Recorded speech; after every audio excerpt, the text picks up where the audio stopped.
நான் வந்து புரட்சி தலைவர் எம்ஜிஆரோட மிகப்பெரிய வெறியன்னு சொல்லுவோம். அப்புறம் கேப்டன் வந்து உண்மையிலே சொல்கிறேன், சினிமாவோட கடவுள்னே சொல்லுவார். கௌதமி பெரிய ஹீரோயின். இப்போ அவங்களோட நடிக்கும்போது மட்டும் கொஞ்சம் அந்த ரேப் சீன்லாம் கொஞ்சம் பயம் வச்சாங்க. கள்ளக்குறிச்சி இன்சிடென்ட்டுக்கு அப்புறம் என்னவோ எங்கள் பசங்களை பிடிச்சி வச்சிட்டேன்னா போய் அவுத்துவிடு அப்படின்னு சொல்லுவார். முடியாது, என்ன மிஞ்சி போனால் ட்ரான்ஸ்ஃபர் தானே பண்ணுவேன். ட்ரான்ஸ்ஃபர் இங்கே இல்லை, மேல் உலகத்தில் வரும். அது மீம்ஸ் ஆகி கிட்டத்தட்ட 10 மில்லியன் வியூஸ் வந்திருக்கு, எனக்கு வந்திருக்கு. Facebook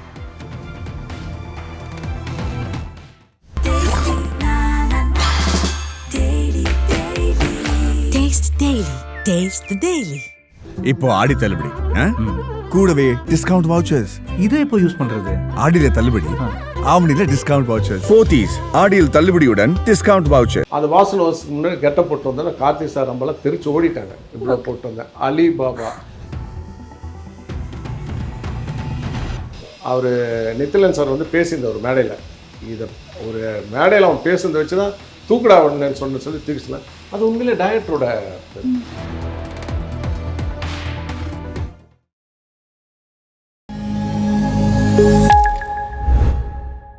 welcome to the show. இன்றைக்கி யார் நம்ம பார்க்க போகிறோம் அப்படின்னா, இவருக்கு இன்ட்ரடக்ஷனே தேவையில்லை. தன்னோட கெரியரை ஒரு வில்லனாக ஸ்டார்ட் பண்ணி குணச்சித்திர நடிகராக நடித்து இப்போ காமெடியனாக பண்ணி எல்லாரோட மனசுலையும் இடம் பிடிச்சிருக்கவர் தான் இன்றைக்கி நான் பார்க்க போகிறோம். Welcome to the show sir. வணக்கம். பிச்சு விஸ்வநாதன் சார். தேங்க்யூ. எப்படி சார் இருக்கீங்க? ஐம் ஃபைன்மா, ஆல்வேஸ் குட். என்றைக்குமே அந்த சாமினஸ் குறையாமல் இன்னும் அப்படியே இருக்கீங்க சார். நான் முன்னாடி பார்த்த மாதிரி அப்படியே தான் சார் இருக்கீங்க இன்னும். காட் கிஃப்ட், முருகனோட அருள். Okay sir. ஃபர்ஸ்ட் ஸ்டார்டிங் நீங்கள் எப்படி சார் வில்லனாக வந்து பண்ணணும்னு பண்ணீங்க? இல்லைம்மா, நம்ம அந்த ஐடியா நான் வந்து ஆக்சுவலாக வந்து துபாயில் ஒர்க் பண்ணிட்டு இருந்தேன். ஏன்னா துபாயிலேருந்து ஆக்சுவலாக சினிமாவுக்கு வரணுன்னு தான் நான் வந்து காலேஜ் முடிச்சு நினச்சேன். எங்கள் வீட்டில் இஷ்டம் இல்லாதனால துபாய் அனுப்பிச்சிட்டாங்க. அந்த டைமில் வந்தவங்க தான் ஆர்வி தேவகுமார், ரகுவரன் எல்லாமே என்னோட படித்தவங்க. துபாயிலேருந்து ரிட்டர்ன் வந்தோன்னே என்ன பண்ணலான்றப்போ சரி ப்ரொடக்ஷன் ஆரம்பிக்கலாம், நிறைய படம் ப்ரொடியூஸ் பண்ணணும். அனுபவம் நிறைய நண்பன் அப்போ இருந்தே கோயம்புத்தூரில்.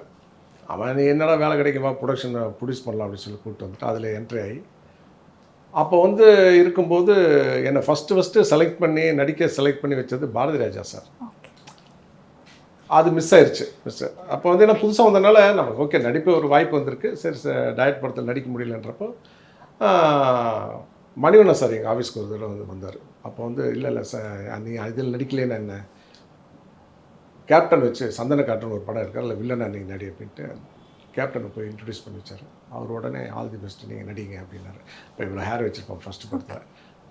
அப்படி என்ட்ரான் தான் வில்லன். Okay sir. நீங்கள் வில்லனாக பண்ணும்போது உங்களுக்கு பயமா இல்லையா சார்? நீங்கள் ஏன்னா ஃபஸ்ட்டு ஸ்டார்டிங் பண்ணவே உங்களுக்கு மணிவண்ணன் சார், அப்புறம் ஹீரோவா விஜயகாந்த் சார். ஸோ உங்களுக்கு 2 ஜாபாக கூட நீங்கள் நடிச்சிருக்கீங்க, ப்ளஸ் சரத்குமார் சாரும் அவங்க கூட நடிச்சிட்டு இருந்தாங்க. எப்படி சார் அதை ஃபேஸ் பண்ணீங்க? இல்லை, என்ன ஒரு பெரிய ப்ளஸ் ஆயிடுச்சுன்னா நான் எல்லாத்தையும் ரொம்ப சீக்கிரம் பழகிடுவேன்.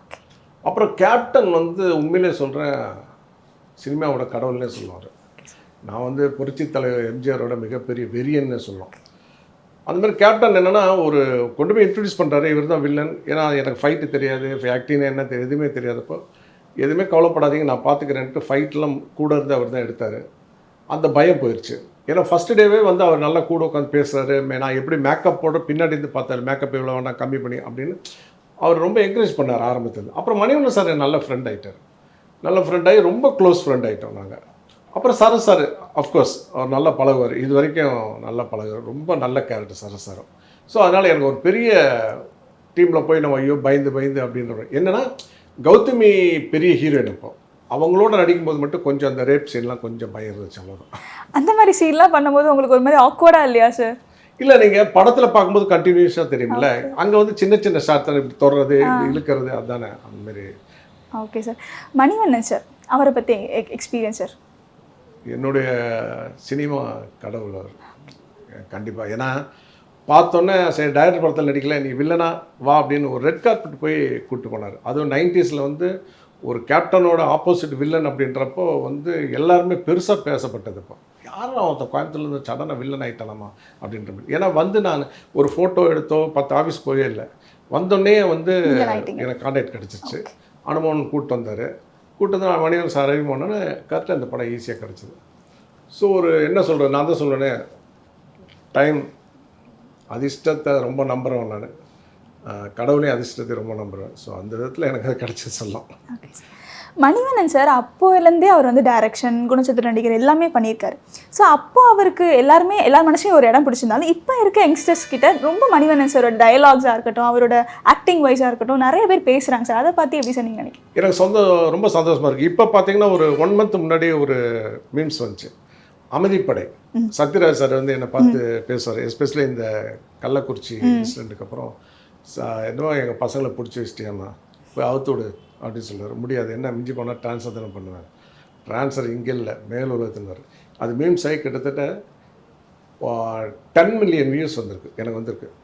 ஃபேஸ்புக்லேயே எனக்கு போட்டிருக்காங்க ஹையஸ்ட் மீம்ஸ் வியூவர்ஸ்ன்னு போட்டு வந்திருக்கு. இதுமாரி எல்லா டைலாக் அமைதிப்படையில் நடிக்கும்போது நீங்கள் பார்த்தீங்கன்னா அப்படியே ஸ்பாட் டைலாக் சொல்லுவார். எழுதி வச்சுட்டு அதெல்லாம் கிடையாது, நிற்க வச்சுட்டு இதை நீ பேசு, விச்சா இதை நீ பேசு அப்படின்னு சொல்லுவார். ரொம்ப ஒரு கூலான டைரக்டருங்க. அது என்ன சொல்கிறது, அவர் இல்லாதது உண்மையிலேயே எங்களுக்கெல்லாம் வந்து மிகப்பெரிய இழப்பு. அவர் இல்லாதது. சரி, ஓகே, எங்கே இருந்தாலும் ஆசீர்வாதம் பண்ணுவார்னு நம்பிக்கையில் அப்படி உட்காந்துருக்கோம். இப்போ அதான் சார் யங்ஸ்டர்ஸ் கிட்ட பரவுறதை நீங்கள் எப்படி அதை பார்க்கும்போது உங்களுக்கு எப்படி சார் இருக்குது? ரொம்ப சந்தோஷமாக இருக்குது. அதாவது இப்போ இருக்கிற இவங்கெல்லாம் இதை பார்த்துட்டு சார் என்ன சார் டைலாக் எழுதுரு, ஏன்னா அந்த படத்தை திருப்பி பார்க்குறாங்க. என்னுடைய டாக்டரே அமைதிப்படை முடிஞ்சு அதுக்கப்புறம் தான் எனக்கு மேரேஜ் ஆச்சு. அமைதிப்படை நான் பேச அவள் லேட்டஸ்ட்டாக தான் பார்த்துருக்கேன். அந்த படத்தை பார்த்துட்டு ஐயோ சூப்பர் படம், இதுக்கப்புறம் ஒரு பொலிட்டிஷியல் படம் எடுக்கவே முடியாதுன்ற மாதிரி நிறைய கிட்ஸ் இப்போ இருக்கிற பசங்க, இந்த 2K கிட்ஸ்ன்னு சொல்லுவோமே, அவங்களாம் இப்போ என்கிட்ட பார்க்கும்போதெல்லாம் எங்கே பார்த்தா சார் அந்த படம் பார்த்தா சார், மணிவண்ணன் சார் இந்த படம் பார்த்தா சார், அவங்களும் இந்த பழைய படங்கள்லாம் பார்க்க ஆரம்பிச்சிட்டாங்க.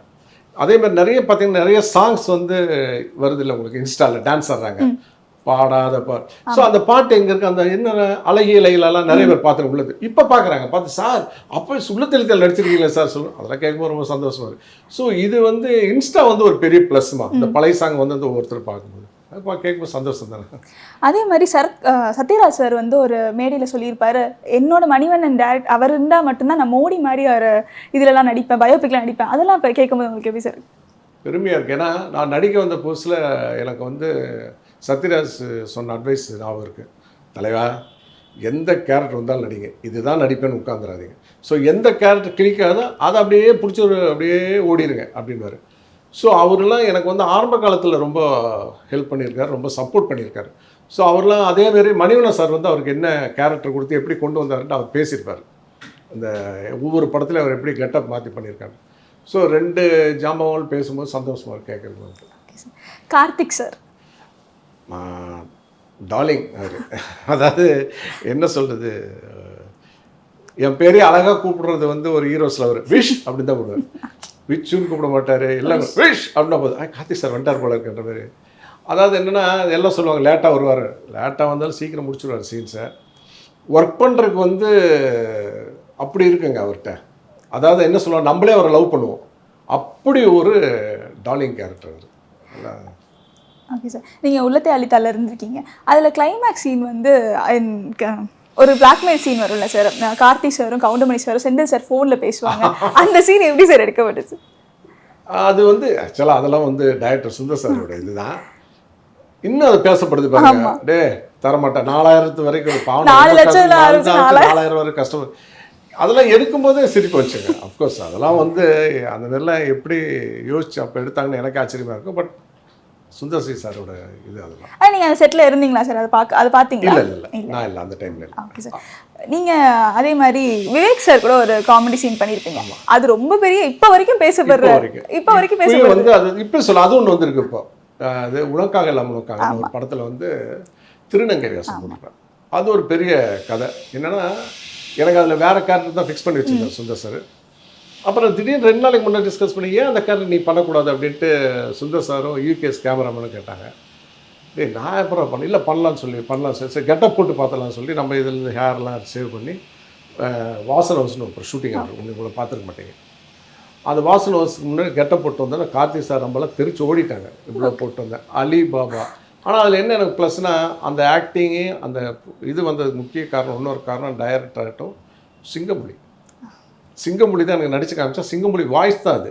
ஓகே, அலி பாபா அப்படின்னு பேச அது வந்து இப்போ இருக்கால சிங்கமொழி அவனுடைய வாய்ஸ். அது இப்போ வரைக்கும் ஓடிட்டுருக்காது. இப்போ முந்தானத்து கூட யாரோ டேக் பண்ணியிருந்தாங்க, நான் அந்த சீனை மட்டும் எடுத்து கிளைமேக்ஸில் ஓடி வந்து நிற்பேன். அதெல்லாம் பார்ப்போம். அது எல்லாமே சிங்கமொழியோட இது. நீங்கள் வந்து ஃபுல் அண்ட் ஃபுல் வில்லனாக நடிச்சிட்டு இருக்கீங்க. அந்த டைமில் இந்த மாதிரி ஒரு குணச்சித்திர நடிகை நடிக்கணும்னா உங்களுக்கு எப்படி சார் இருந்துச்சு அந்த இடத்துல?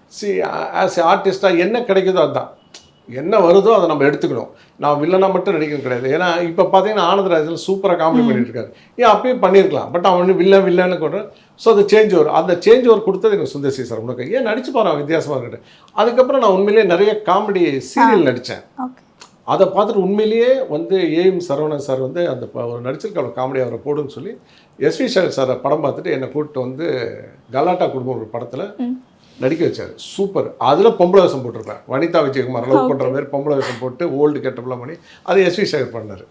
சார் ரெக்கமெண்ட் பண்ணி அந்த கேரக்டர்லாம் எனக்கு வாங்கி கொடுத்தாரு. இந்த கேர்ள் மாதிரி வேஷம் போடும்போது நீங்கள் ஏதாவது ஹோம்ஒர்க் பண்ணியிருப்பீங்களா சார் அதுக்கு உண்டானது? இல்லைங்க, அதெல்லாம் நிறைய பேர் சொல்லுவாங்க. எனக்கு ஒவ்வொருத்தருக்கும் ஒரு சாய்ஸ். நான் உட்காந்து ஹோம்ஒர்க் அதெல்லாம் எதுவும் கிடையாது. டைரக்டர் என்ன சொல்கிறாரோ அதை நடிச்சிருவேன் அந்த ஸ்பாட்டில். தப்பாக இருந்ததுன்னா அவங்க சொல்ல போகிறேன் இப்படி இல்லைப்பா இப்படி மாற்றி பண்ணுவேன்னா அதை பண்ணி போனேன். இதில் ஹோம்ஒர்க்குன்றதுலாம் எனக்கு பெரிய உடன்பாடு இல்லை. Okay sir. நீங்கள் சொன்னீங்க ஆனந்த்ராஜ் சார் இப்போ வந்து காமெடியனாக ஏற்றுக்கலையே, அதே மாதிரி தான் இப்போ வந்து காமெடியனாக இருக்கவங்களாம் வில்லன் ஆக்டராக மாற்றிட்டாங்க. நீங்கள் சொன்ன மாதிரி சிங்கம்புலி சார் இப்போ வந்து பண்ணியிருக்காரு. ஆனால் அவருக்கு எவ்வளோ வரவேற்பு வந்தாலும் கொஞ்சம் கொஞ்சம் ட்ரால்ஸ் அவர் வந்து ஃபேஸ் பண்ணுறாரு. அதை எப்படி சார் பார்க்குறீங்க? சரி, நம்ம என்ன பண்ணாலும் ட்ரால்ஸ் வரும். சரி, நம்ம எல்லாத்துக்கும் 100% ஒருத்தர் வந்து நம்ம கொடுக்க முடியாது. நம்ம உண்மையிலேயே ஒரு 99% நல்லா இருந்தாலும் அது எவனாவது ஒருத்தர் வந்து நல்லா இல்லை பண்ணுவான். அதுதான் இருக்குது. ஏன்னா அவங்களுக்கு அது ஒரு இது. நீங்கள் நல்லா பண்ணியிருக்கீங்கன்னு சொல்கிறது வந்து எல்லாரும் சொல்கிறாங்க இவனு சொல்கிறேன் இவன் நல்லா பண்ணலன்றப்ப அதை பார்ப்பாங்க. ஏன் நல்லா பண்ணலன்னு பார்ப்பாங்களா? அதுக்காக பண்ணுறது. சிங்கம்புலி அற்புதமாக பண்ணிடலாம் அது படத்துக்கு. அதுக்கு வந்து உண்மையிலேயே தேங்க்ஸ் அந்த டைரக்டர் தான் அவர் தேங்க்ஸ் சொல்லுவேன். ஏன்னா அவர் நித்திலன் சார் வந்து பேசியிருந்த ஒரு மேடையில் இதை ஒரு மேடையில் அவன் பேசுனதை வச்சு தான் தூக்குடா ஒன்றுன்னு சொல்லி தூக்கிச்சலாம். அது உண்மையிலே டைரக்டரோட எந்த ஒரு கேரக்டரும் ஜெயிக்கிறதும் தோக்கிறதும் இயக்குனர் கைதாங்க. நம்ம அப்படின்னு யாருமே நம்ம சொல்ல முடியும். டைரக்டர்ஸ் நினச்சா யாரை வேணாலும் எந்த கேரக்டர் வேணாலும் மாற்றிக்கலாம். நீங்கள் இன்னுமே நடிக்க விரும்புகிற ஒரு கதாபாத்திரம்னா இது சார்? மேக்ஸிமம் எல்லாமே நடிச்சிட்டேங்க நான். அதாவது வந்து வில்லனாக பண்ணிட்டேன், காமெடியில் விதவிதமாக பண்ணிட்டேன். வடிவேல் சார் ஆகட்டும், விவேக் சார் எல்லாத்தையும் பண்ணிட்டேன். இப்படி தான் வேணும்னு நம்ம சாய்ஸ் இல்லை. நம்மளை பார்த்து இயக்குனர் என்ன கொடுக்குறாங்களோ அதை பண்ணியிருக்காரு. Okay sir. எல்லாம் வில்லன் கேரக்டர், ரேப் சீனு, சீரியல்லே ரேப் சீன் இதெல்லாம் வரும்போது எல்லாம் பயந்துட்டாங்க. அவங்க வீட்டில் யாருமே முடியாதுட்டாங்க. என் ஒய்ஃபை ரொம்ப பயந்துருக்கா. அவன் ஃப்ரெண்ட்ஸும் என்னடா